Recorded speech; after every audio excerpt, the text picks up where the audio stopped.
was older. I remember my cousin Frank, who had one side of his head flat and couldn't but half see. It wasn't often the Sweets got together. Everybody lived on little acreages scattered throughout the hills, and a pig killing was like a day at the fair, practically. Grandma and Grandpa Sweet's house. Now, it was built up on a bluff. There wasn't much front yard, and the back sloped up a ways, and then there was the backwoods. There was a creek run down the hill and curled around in front of the bluff and wandered on down through more woods for a ways.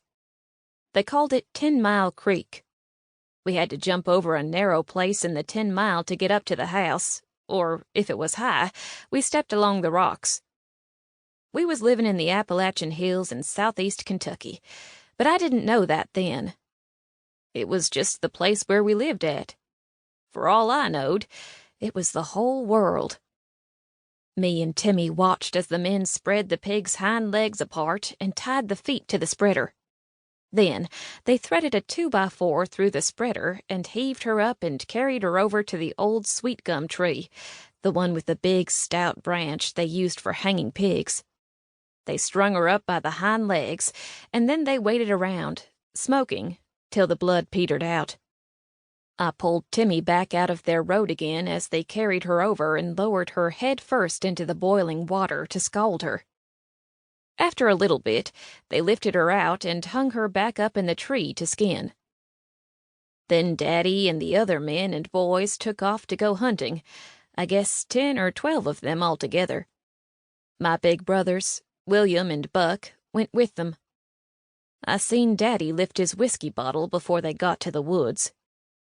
With the pig hanging in the tree, the next thing was to scrape the hair.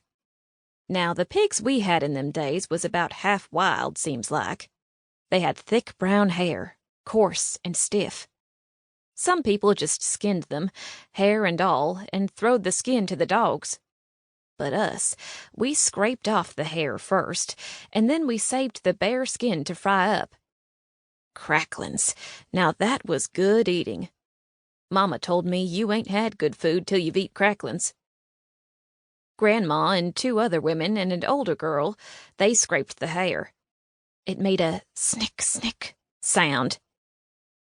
"Mind you don't break the skin," Grandma said. Grandma's half-tail red Tom come up. "Scat!" one of the women hollered. She kicked him, and he yowled and took off. Timmy laughed. Then he stuck his nose in the air and said, "What stinks?" "Hush, it's just pig," I told him. "We just gonna stand around all day?" he said. "What? Leapfrog!" He jumped up high as he could, stretching his arms out wide. "Leapfrog!" "I hear you. No need to holler." I faced away from the pig and bent over, and Timmy jumped up and landed right smack in the middle of my spine. We both fell down in a heap, and Timmy laughed till the snot came out of his nose. He never got the hang of leapfrog.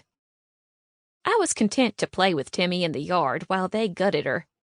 I didn't want to watch anyhow. It about made me sick, tell the truth. You start off by cutting around her rear end and pulling out a gob of innards and tying it off with a string.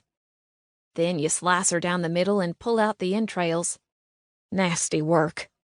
Then you saw down through the backbone to have her, and you're ready to butcher. Mama and the aunts set up the 2 sawhorses with the old door laid across them for a work table. It was painted black, that door was, and it had a hole where the knob used to be. They used that same door every time. The women stood around the table, cutting up the meat and visiting like women will. Seemed like there was a lot to tell. "Well, John tore off his big toenail the other day. Drove the spade clean through it," a woman in a blue bandana said. "Like to bald his head off, a growed man." They all laughed. I heard more snatches. "Poured bleach down the hole, and I ain't seen a termite since." I told him, "Don't you never come home like that again unless you're right with the Lord." Well, who do you reckon was standing there? His mother. We always salted afterwards.